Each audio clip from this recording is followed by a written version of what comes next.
On va commencer par la politique avec vous, Mickaël Darmon. Le grand débat a débuté hier, inauguré officiellement par le président de la République. Mais vous nous le révélez ce matin, il a également commencé au sein du gouvernement, et ce depuis quelques jours. Et oui, la scène se déroule lors du séminaire gouvernemental le 9 janvier.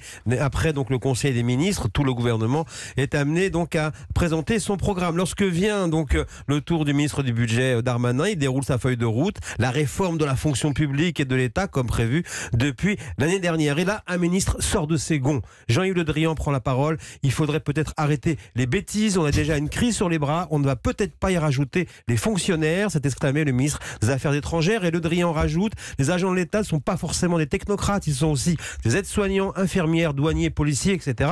Il ne faudrait pas aggraver la situation. Le ministre est alors donc soutenu par plusieurs autres collègues, plutôt issus de la gauche. Le grand débat, on le voit au sein du gouvernement, recrée le clivage entre la gauche et la droite. C'est tout aussi intéressant de constater que c'est Jean-Yves Le Drian qui a réagi en premier.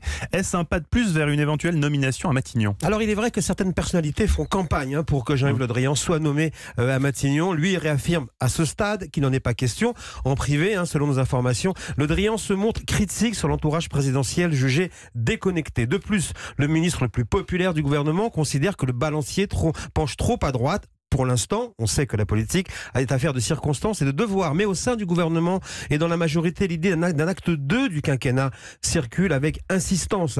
Un membre du gouvernement confie, les questions posées par le président sont la base d'un nouveau discours de politique générale à l'issue du grand débat. Un tel discours se prononce après un changement de gouvernement. Reste à savoir qui en sera à sa tête.